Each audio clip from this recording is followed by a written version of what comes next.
Mas Fitra, kalau kita berbicara, oke, dari 3 narasumber kita masih berbicara soal apa masalah dan potensinya.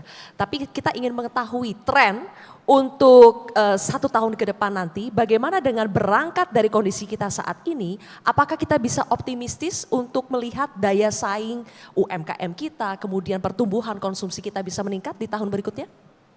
Ya, terima kasih Mbak Zilvia. Jadi Tuhan kan sesuai dengan prasangka hambanya.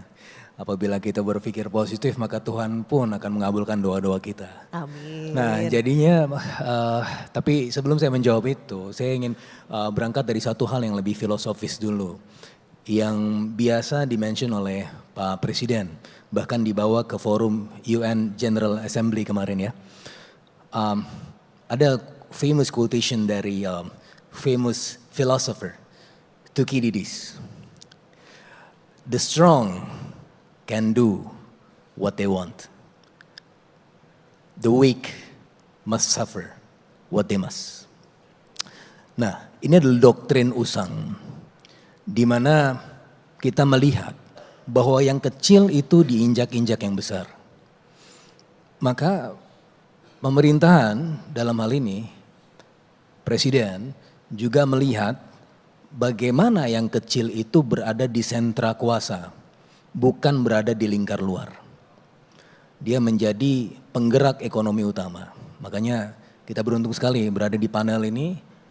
Ada Pak Maman, ada Pak Juli yang kita bicara mengenai koperasi, bicara UMKM. Dan itu adalah sentra-sentra ekonomi yang harusnya menjadi sokoguru kita. Nah, kemudian bagaimana membuat yang kecil itu tidak terinjak-injak? Kita bicara konsumsi. Nah, kalau kita bicara konsumsi, tadi sudah disampaikan berapa kontribusinya dan seterusnya. Tetapi kita harus tahu bahwa konsumsi itu adalah derivat. Jean Baptiste Say pernah bilang bahwa supply creates its own demand. Nah, demand itu asalnya dari mana? Dari supply side. Kalau kita lihat dari persamaan konsumsi, consumption is sama dengan autonomous consumption ditambah BY, a fraction of income. Oleh karenanya konsumsi berasal dari pendapatan. Pendapatan itu asalnya dari mana? Dari industri, dari aktivitas ekonomi. Makanya di Asta Cita nomor 5 kita punya industrialisasi. Nah, industrialisasi itu bukan hanya industrialisasi yang berasal dari sektor korporat, tetapi industrialisasi yang juga ditopang oleh usaha kecil menengah koperasi. Ya. Dan disitulah kemudian rakyatnya bisa berdaya. Nah, saya ingat di tahun 2002 ada satu report yang disebut sebagai Urata Report. Ya. Nah, Profesor Sujiro Urata yang mana pembimbing doktor saya di Jepang itu pernah datang ke Indonesia membantu di zamannya Gus Dur dan kemudian berlanjut di era Bu Mega, itu ahli perdagangan internasional, tetapi membantu UMKM, Urata Report. Artinya apa? Kalau kita bicara mengenai Japanese model, itu bagaimana sektor UMKM-nya merupakan penggerak dari regional dan Japanese production network. Bagaimana industri-industrinya itu ditopang oleh sektor UMKM. Dan oleh karenanya kita bisa melihat bagaimana Jepang bisa sustainable. Ya. Ketimpangannya tidak jauh antara yang kaya dengan yang miskin. Karena memang UMKM-nya terlibat di situ. Nah, kalau kita bicara itu kita butuh berapa duit sih untuk sampai 8% tadi Pak Rosan sudah menyampaikan bahwa kita butuh 13.000 triliun. Nah, sebelum saya bergabung di kantor komunikasi kepresidenan dan kemudian menjadi badan komunikasi pemerintah, saya dulu menjadi expert yang di-hire oleh satu lembaga internasional untuk membantu pekerjaannya Bappenas. Salah satunya adalah menghitung target investasi itu. Jadi initial conditionnya kita butuh 10.000 triliun yang terbagi menjadi 6 core infrastructures. Transportation, energy, housing, water sanitation, water resources, and ICT.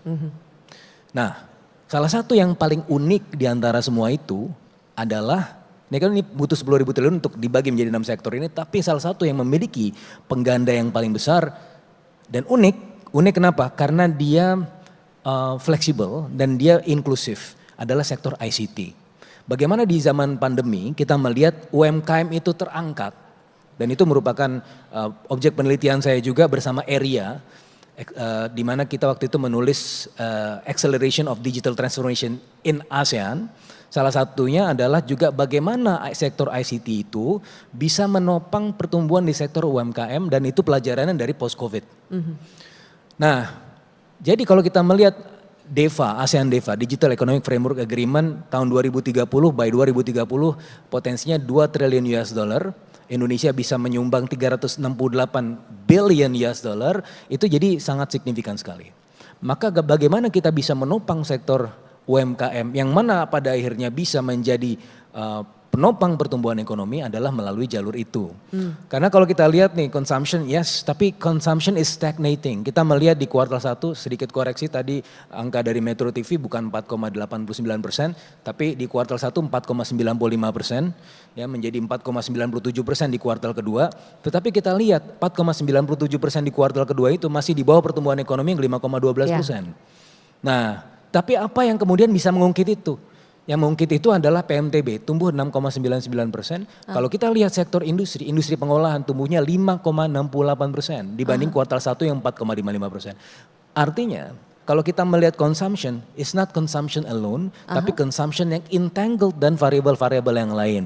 Nah, dengan kita mengungkit misalnya UMKM, koperasi menjadi penopang dari regional value chain, ya, pada akhirnya apa? Itu bisa kemudian meningkatkan, kalau tadi yang disampaikan oleh Pak Maman, ada variabel-variabel lain yang juga kita harus perhatikan. Nah, variabel-variabel ini selain variabel investasi, gross fixed capital formation yang tumbuh 6,99% itu, kita juga bicara mengenai sektor perdagangan internasional, which is actually my expertise. Ini bisa ditopang apa kalau misalnya kita bisa meningkatkan perdagangan internasional lewat jalur apa? Lewat jalur UMKM. Tadi balik lagi. Jadi ekspor UMKM kita report. ekspor, meningkatkan Betul. ekspor UMKM. Jadi kita harus belajar dari yang sudah maju. Yang sudah maju caranya bagaimana? Melibatkan UMKM di jaringan rantai produksi mereka. Jadi tidak hanya mengandalkan konsumsi rumah tangga begitu ya? Konsumsi rumah tangga hanya derivat. Derivat. Tapi dia adalah turunan dari apa? Dari produksi. Jelajahi cara baru mendapatkan informasi. Download Metro TV Extend sekarang.